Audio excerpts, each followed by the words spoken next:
Es un hombre que perteneciendo por razones de clase a la alta burguesía peruana, sin embargo se puso al lado de las masas oprimidas, y entonces eso ha sido una actitud ejemplar de un hombre que renuncia a privilegios para ponerse al servicio de las mayorías.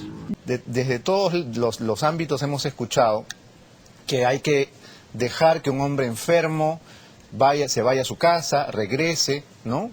Pero con Javier Díaz-Canseco siguen siendo todos absolutamente severos, incluso congresistas muy moderados como el pastor Lai, presidente de la Comisión de Ética, que ha dicho que la conducta de un congresista tiene que ser siempre ejemplar y que en el caso de Díaz-Canseco pues la sanción ya está impuesta. Pues bien, la verdad es que aquí lo lamentamos, lamentamos que se produzca esta exhibición grotesca, obscena, de mezquindad de nuestros políticos, pero ¿qué vamos a hacer? Ese es el nivel de nuestros congresistas, no podemos hacer nada al respecto. Desde aquí le enviamos un saludo cariñoso a Javier. Nosotros no somos amigos de ningún político, sin embargo podemos apreciar y reconocer la honestidad, la inteligencia, la erudición, que ya dije son virtudes bastante escasas entre nuestros padres de la patria.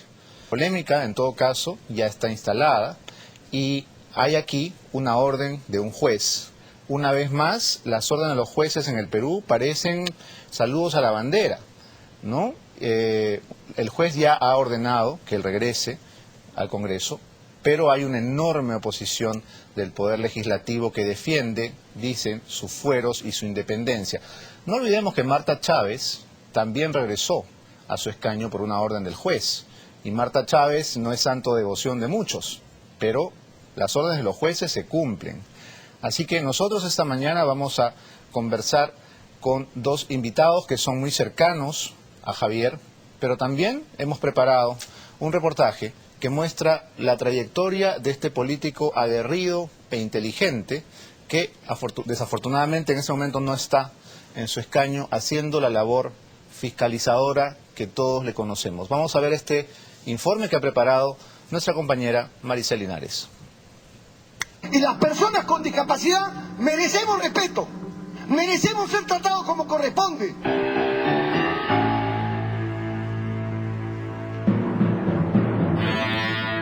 Siempre tiene que haber alguien a la cabeza, pero a la cabeza es malo que esté un caudillo. Lo que resulta inverosímil es que estos hechos se produzcan después de continuas amenazas. Desde mi punto de vista, señor, es vergonzoso. Es inaceptable. Por la memoria de José Carlos María. Su espíritu siempre combativo y su palabra frontal lo han llevado a ser uno de los políticos de izquierda más influyentes de nuestro Congreso, aunque sin duda ha encendido chispas dentro y fuera de él. Javier Díaz-Canseco pisó el Parlamento en 1978 para formar parte de la entonces Asamblea Constituyente y desde ahí no ha parado. Ha sido elegido en consecutivos periodos legislativos que le han permitido permanecer vigente en nuestra política. Su principal característica, su carácter. Por los anhelos de justicia, descentralización y democracia de los hombres y mujeres de a pie del Perú, por limpiar de corrupción al Estado y al Congreso Nacional, sí, juro. No es que tenga enrevesada trayectoria, tiene una constante, está con todos los oficialismos. ¿Cómo no, señor Chirino, sin ninguna alusión personal? Mucho más próximo a la mayoría que usted de Sendero Luminoso o del partido que se llama PUM, PUM, ¿por qué se llama PUM? Es así que su discurso enérgico y confrontacional destacó desde sus primeros debates parlamentarios, tal vez porque cuando ingresó a la política tenía apenas 30 años, pero ya había pasado por grandes retos en su vida. El primero lo tuvo que superar desde muy pequeño, la polio que lo atacó a pocos meses de haber nacido. La verdad es que las enfermedades y los problemas quitan y dan.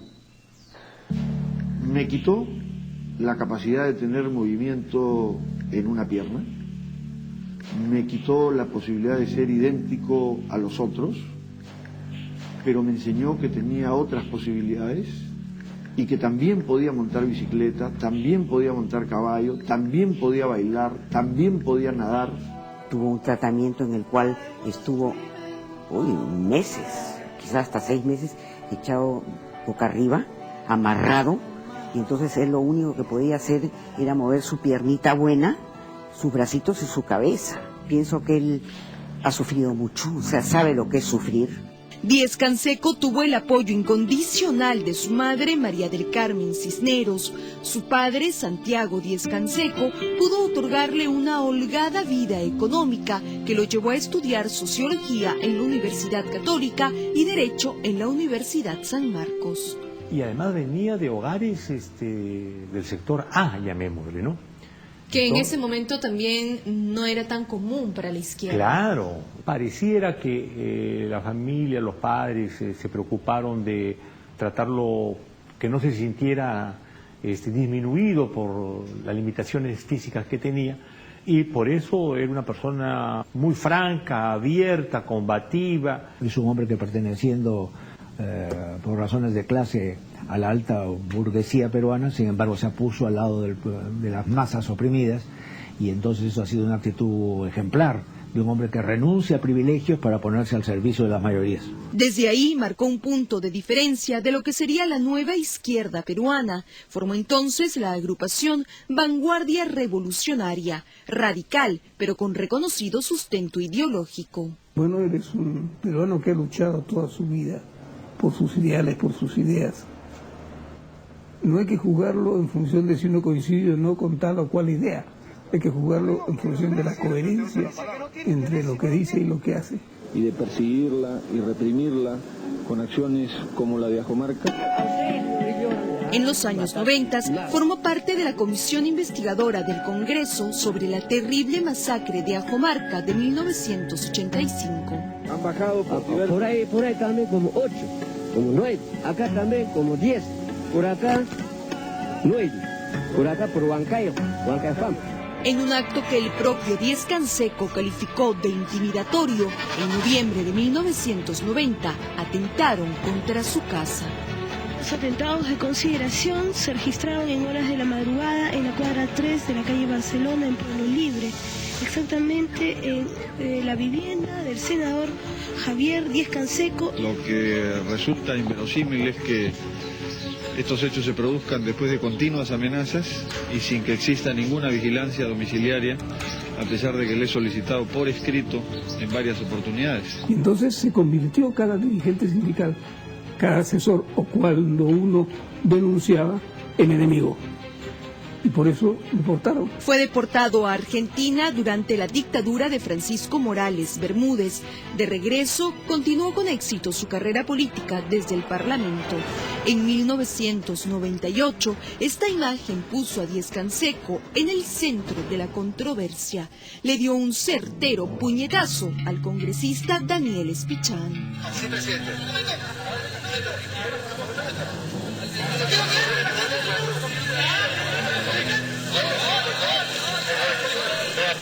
Y después cuando los periodistas, algunos le preguntan ¿y por qué?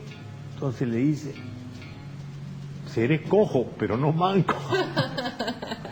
Díez-Canseco no estaba conforme. En el 2006 se lanzó como candidato presidencial tras fundar el Partido Socialista del Perú. Estamos absolutamente convencidos que nuestra propuesta de plan de gobierno representa una opción de cambio fundamental para el país. Sí, yo creo que eso podía ser más bien simbólico porque él sabía que no tenía ningún destino esa candidatura. Simplemente fue una forma de hacerse presente, de tener una tribuna mayor, etcétera. Pero él sabía que eso era una utopía, él es un hombre realista. Sin embargo, fue gracias a la campaña que descubrimos a un Díez-Canseco más jovial y distendido.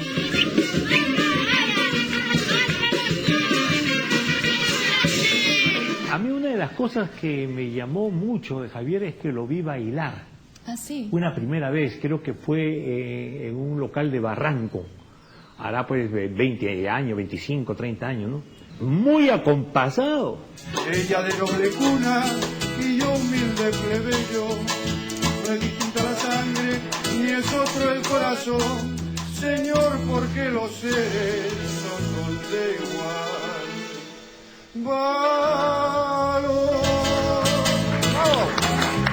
Yo, la verdad, no te conocía esos talentos. No es que la gente piensa que yo ladro, nomás parece canto. Pero como no podía ser de otra manera, en la contienda, su carácter, una vez más, lo enfrentó a su entonces contrincante, Ollanta Humala. Lo reto al señor Humala a hacer una prueba de mentira. Una máquina de mentiramos, para ver si yo estoy diciendo la verdad o no. Lo que he dicho es algo cierto. No tengo que entrar a discusión de este tipo de cosas con nadie. Sin embargo, los años le dieron un vuelco a la historia y Díez Canseco terminó formando parte de las filas de Humalatazo para postular al Congreso en estas últimas elecciones. Por la memoria de José Carlos Mariátegui, de Vallejos y de Arguedas, sí, juro. Al poco tiempo, las discrepancias internas se abrieron paso y Díez Canseco y compañía tuvieron que retirarse de la bancada nacionalista. Nuestra renuncia está claramente motivada porque el gobierno no está llevando a la práctica los compromisos fundamentales que asumimos en el programa por la gran transformación y en la hoja de ruta.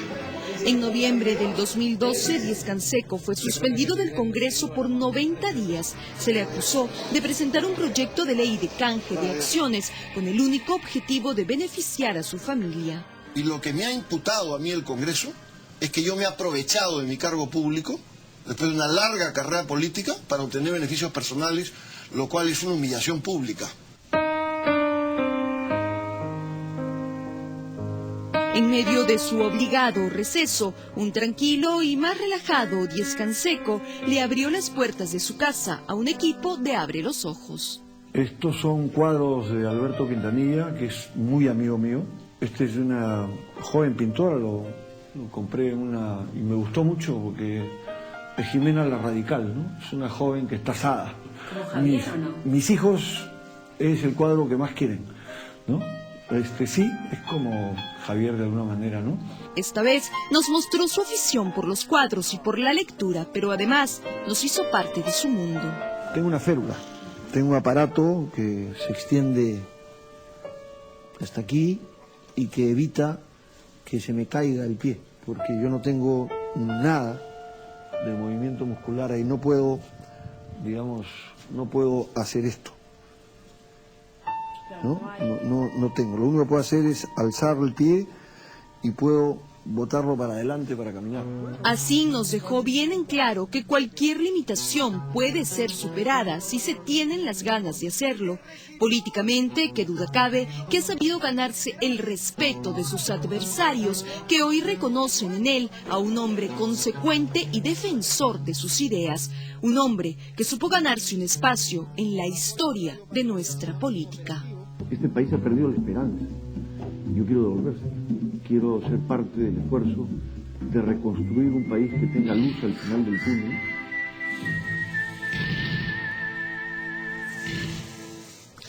No hay duda que así como tiene muchísimos y buenos amigos, Javier Díez Canseco tiene, por supuesto, enconados enemigos.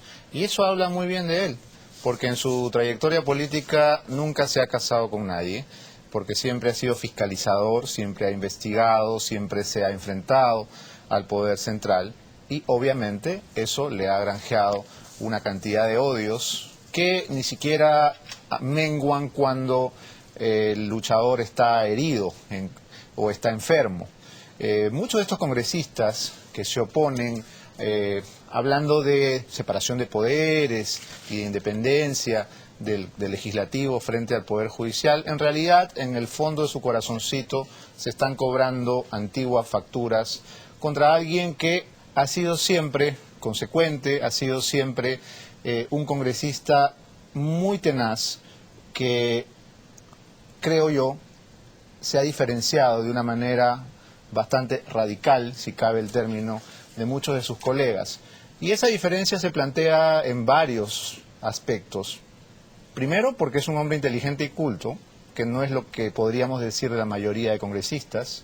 Segundo, porque es una persona que se ha caracterizado siempre por su rebeldía, que es una cualidad que en política y en la vida hay que alabar. Javier se ha enfrentado a muchos gobiernos. Javier es un congresista que tiene décadas batallando desde su escaño. Y entonces ahora que un juez ordena que vuelva a su escaño, se produce, por supuesto, un enorme escándalo y una enorme batahola, porque desgraciadamente no se tiene la grandeza de un gesto, porque esto en realidad es solamente un gesto. Muy probablemente la situación complicada de salud que tiene Javier Díaz-Canseco le impediría volver a su trabajo. Muy probablemente él no podría regresar y ejercer normalmente su función. Se trata simplemente, creo yo, de un desagravio. Desagravio que un sector del Congreso, desde su pequeñez, se niega a darle. Pues bien, la verdad es que aquí lo lamentamos. Lamentamos que se produzca esta exhibición grotesca, obscena, de mezquindad de nuestros políticos. Pero, ¿qué vamos a hacer? Ese es el nivel de nuestros congresistas. No podemos hacer nada al respecto. Desde aquí le enviamos un saludo cariñoso a Javier. Nosotros no somos amigos de ningún político. Sin embargo, podemos apreciar y reconocer la honestidad, la inteligencia, la erudición, que ya dije son virtudes bastante escasas entre nuestros padres de la patria. Cuando regresemos, la congresista Verónica Mendoza y Javier Mujica, uno de los mejores amigos de Javier Díaz-Canseco, estarán aquí para conversar sobre cuál es la situación política de Javier. Ya regresamos, esto es Abre los Ojos.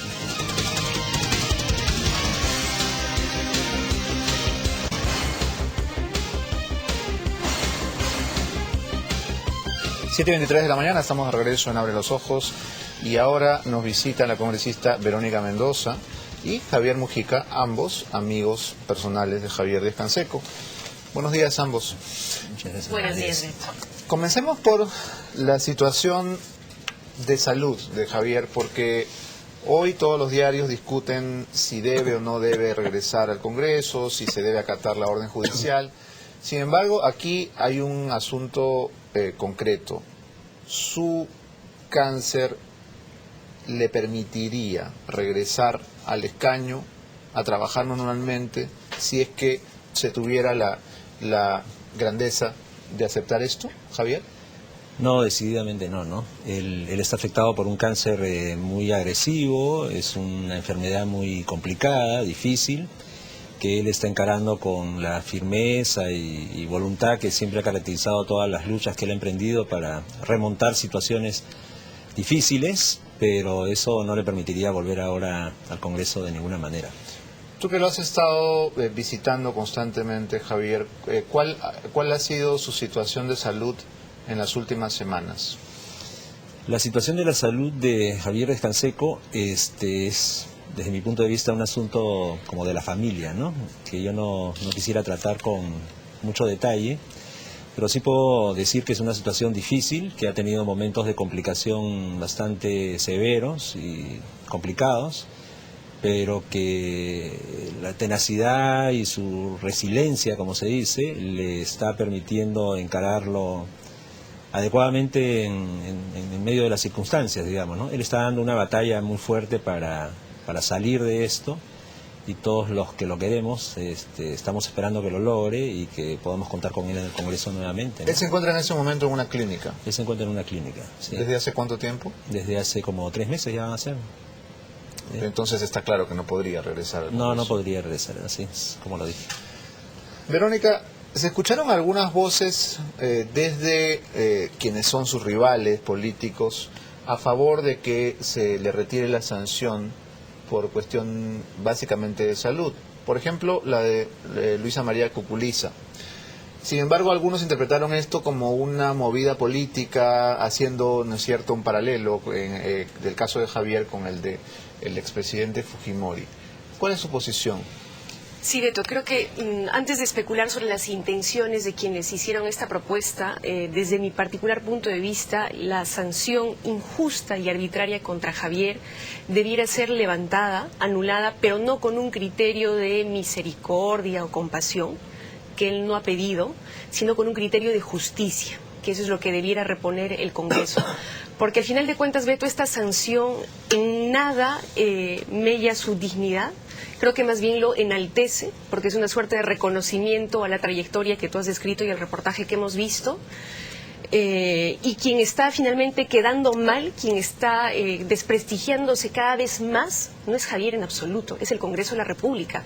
Y más aún con esta sentencia del Poder Judicial que le ha dicho el Congreso de la República: violaste derechos fundamentales como el derecho al debido proceso y el derecho al honor del congresista Díaz-Canseco en este proceso totalmente arbitrario e inconstitucional. Ahora, a estas alturas no se puede tapar el sol con un dedo, es bastante obvio que esta sanción fue un poco un vuelto, ¿no es cierto?, una revancha. Tan es así que algunos miembros del oficialismo que nunca van al Congreso fueron solamente para votar y para asegurarse de que Javier fuera ajusticiado, ¿verdad? Definitivamente, no cabe la menor duda de eso. No voy a hacer infidencias sobre cosas que me fueron confiadas de parte de colegas que aprecio mucho, pero sí te puedo comentar, Beto, que muchos de ellos hoy realmente tienen una suerte de cargo de conciencia y que si tuvieran la oportunidad de volver a votar, seguramente lo harían de otra manera y no coaccionados por un criterio de venganza política. ¿Quién los coaccionó, Verónica? Tendrán que decirlo ellos. Yo no voy a especular sobre eso, pero de que ¿No hubo coacción, lo sé, pero de que hubo coacción, la hubo. Y hay personas que hoy por hoy, digamos, cargan con este conflicto interno calladamente, pero que, reitero, estoy segura que si se replanteara la votación de la sanción, seguramente esta vez sí votarían de acuerdo a su conciencia y no de acuerdo a una imposición. Ahora, tú nos dices, Javier, que ciertamente no puedes hablar en detalle sobre asuntos de salud, pero sí sería interesante saber si él estaba en tratamiento antes o esto lo ha sorprendido, porque todos sabemos que el cáncer es tratable y es manejable cuando hay un diagnóstico temprano. ¿Esto ha ocurrido súbitamente o él tenía un tratamiento ya anterior? No, esto ha ocurrido súbitamente. Él hizo un viaje a Ecuador, a un compromiso profesional o político que se planteó allá, y se sintió un poco mal, y luego de eso se han hecho algunos exámenes que fueron arrojando sucesivamente diagnósticos que se fueron aproximando al cuadro que realmente él padecía o padece, y finalmente ya se diagnosticó la enfermedad que tiene y contra la que está peleando, ¿no? Esto no se sabía para nada en diciembre, digamos. Lo que probablemente no se puede dejar de afirmar es que esto tiene que haber mellado su condición anímica y sus autodefensas en cierta forma, pero yo no soy médico para calibrar cuál es el impacto de eso, ¿no? Verónica, durante la campaña electoral yo recuerdo haber entrevistado muchas veces a Javier en situaciones dramáticas para el candidato Humala. Por ejemplo, cuando a pocos días de la elección, de la toma de mando, su hermano Alexis protagonizó un enorme escándalo viajando como representante a Rusia con una serie de personajes. Javier defendió a Ollanta incluso en esa circunstancia indefendible. ¿Por qué tanto encono entonces? Porque, digamos, tras un periodo de tregua, por decirlo de alguna manera, en el que todos teníamos expectativas de que Ollanta Humala cumpliera con aquello que venía ofreciendo desde el 2005, se fueron revelando con mayor claridad cómo es que se iba alejando más bien de los compromisos políticos y programáticos por los cuales Javier, yo y muchos otros habíamos batallado en el proceso electoral y mucho más allá del proceso electoral, ¿no? Entonces, luego llegó el momento de hacer lo que es ético, de denunciar lo que no nos parecía justo, no nos parecía correcto, y Javier lo hizo como siempre lo ha hecho a lo largo de su trayectoria, ¿no? Y eso, lamentablemente, en política no siempre es bien recibido, y sino que genera un ánimo de venganza política. La crítica es muy mal procesada, aun cuando es hecha con buena intención y de manera constructiva, y lamentablemente nos empequeñecemos y tenemos este tipo de respuestas como esta sanción vengativa e injusta que le impuso el propio nacionalismo a Javier, ¿no?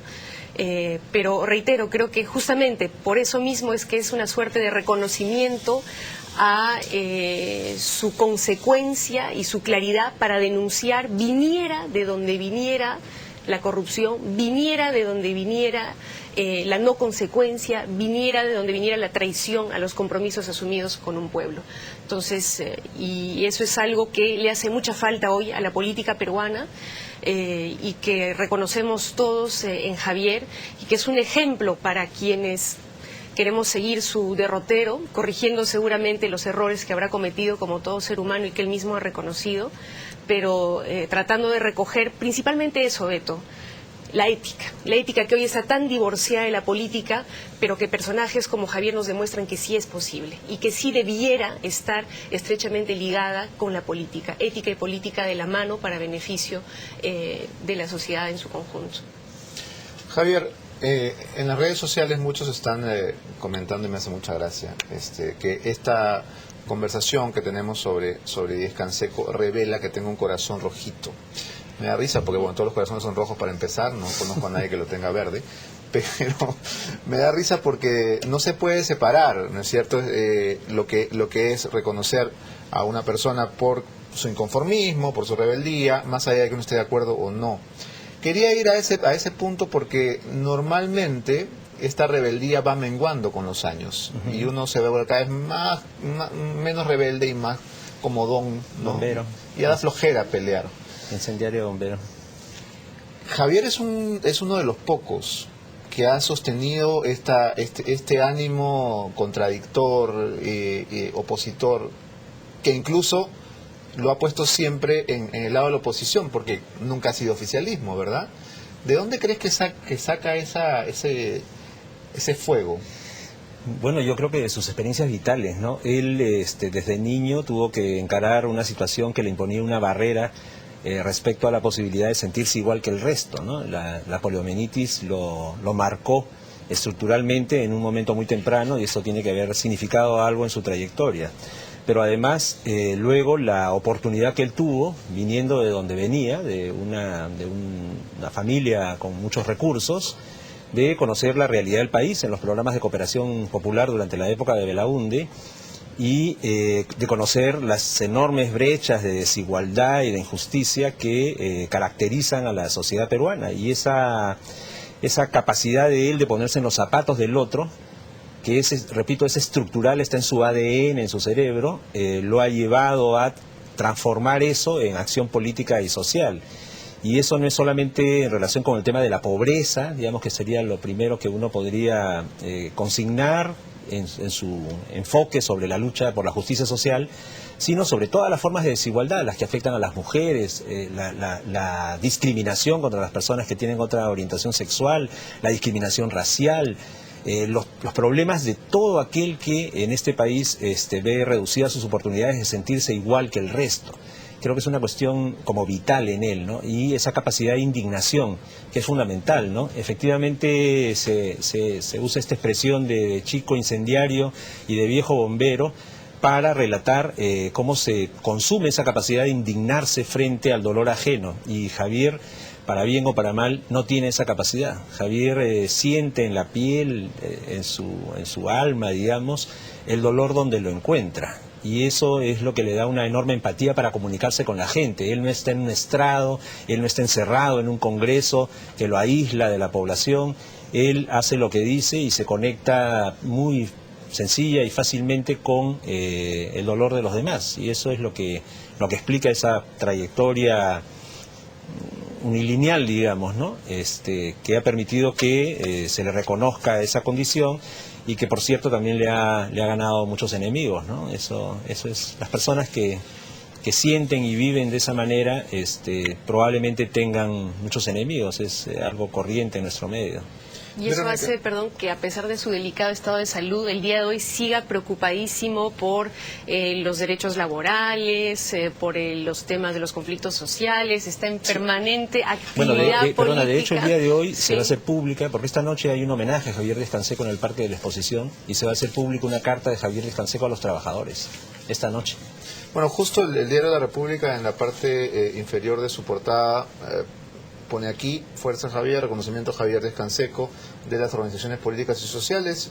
Este evento será a las 6 de la tarde de hoy en el anfiteatro del Parque de la Exposición, Wilson, con 28 de julio. Verónica, hay opiniones de juristas en torno a que el fallo que se ha dado tiene que respetarse, y juristas como Valle Riestra o Aníbal Quiroga, por ejemplo. ¿Cuál crees que va a ser el epílogo de esta historia? Es decir, ¿cuál es el ánimo que tú sientes dentro de tus colegas del Congreso? Mira, lo lógico y lo correcto en un Estado de Derecho constitucional es que el Congreso respete esta sentencia, ¿no? Y la implemente, porque de lo que se trata es del respeto de derechos fundamentales y humanos establecidos en nuestra Constitución y en tratados internacionales. Y sobre encima de eso no puede estar el Congreso de la República ni nadie. Pero lamentablemente vemos por un lado que prima esta sed de venganza política contra Javier Díaz Canseco, y por otro lado también que prima un criterio, una concepción tradicionalista de lo que es el Congreso de la República, ¿no? Como una suerte de isla que no está sujeta a ningún tipo de control, ¿no? Un concepto casi monárquico de lo que puede ser el Parlamento, que lamentablemente todavía pervive en el pensamiento de muchos colegas congresistas. Ahora, siendo que lo correcto, lo lógico y lo natural sería que se implemente esta sentencia, con mucha pena tengo que decir que veo que en muchos sectores del Parlamento está primando el ánimo de venganza política, y todos los criterios objetivos son dejados de lado por este tema, ¿no? Entonces, yo la verdad tengo algo de pesimismo respecto a la posibilidad de que se pueda levantar la sanción por propia voluntad del Congreso, o que se pueda implementar esta sentencia, ¿no? Es posible que finalmente se opte por apelar de parte del Procurador del Congreso, ¿no? Pese a que, como hemos dicho, la sanción al ser levantada sería solamente una especie de reivindicación o gesto, porque no se puede lograr que él regrese a su escaño. Efectivamente, pero nuevamente, un gesto sí, pero para que se reivindique el Congreso, porque reitero, para mí la dignidad de Javier está intacta y su imagen no ha sido mellada, y lo tiene así claro la opinión pública. Quien ha seguido meridianamente de cerca este tema tiene clarísimo que la sanción que se le impuso fue injusta, arbitraria y motivada por intereses y consideraciones políticas, ¿no? Del más bajo nivel. Entonces, quien tendría que reivindicarse es el propio Congreso de la República, ¿no? Tan deslegitimado y tan desprestigiado, y demostrar a la opinión pública que sí hay madurez política, que sí hay un criterio de respeto al marco constitucional, y que no se consideran los señores congresistas pues por encima de la ley y por encima de la justicia, ¿no? Por encima del bien y del mal. Por encima del bien y del mal, como ha venido actuando la Comisión de Ética, ¿no? Posicionándose por encima del bien y del mal, y Ahora, como como quien define la moral, ¿no? Verónica, el otro extremo que también valdría la pena comentar. Heriberto Benítez ha dicho, bueno, entonces que no haya comisión de ética, ¿no? Vamos a abolir la ética, pues mejor, ¿no? Más cómodo. ¿Qué te parece? Lo que yo creo es que sí, el sistema de, digamos, control de la conducta de los congresistas con sus respectivas sanciones debiera estar claramente establecido en el Código de Ética y no sujeto a la discrecionalidad de los congresistas miembros de la comisión, que definen, quién sabe bajo qué criterios, qué es ético y qué no es ético. Ahora, ¿quiénes están en la Comisión de Ética, Beto? O sea, son personas de trayectoria impecable y de moral incuestionable, que están por encima, como decías tú, del bien y el mal. Quiero saber los nombres, personalmente, yo no lo creo. Bueno, son de conocimiento público, todo el mundo lo sabe. Entonces, realmente debiera manejarse con criterios más objetivos, y eso es lo que dice esta sentencia. Perfecto, que el Congreso tenga su procedimiento de sanción interno, pero que se sujete mínimamente al debido proceso, que respete mínimamente el derecho al honor de las personas, y ahí sí creo que el tema de la Comisión de Ética debiera ser mínimamente replanteado, porque hasta hoy, Beto, ha servido principalmente para implementar venganzas políticas, ¿no? ¿Y por qué incluso alguien como el pastor Lai, que presuntamente es, en su calidad de líder religioso, una persona proba, honesta e incorruptible, se presta a este tipo de revanchas que tú estás mencionando? porque no es el único en la Comisión de Ética, si bien es el presidente, si bien es cierto es el presidente, no necesariamente tiene el manejo total de la situación, porque recordemos, Beto, que en el caso de Javier, el primer informe de la Secretaría Técnica decía con absoluta claridad y lo sustentaba con toda pulcritud que la sanción no correspondía. Tanto así que el congresista Lay en la primera oportunidad firmó discrepando de la sanción.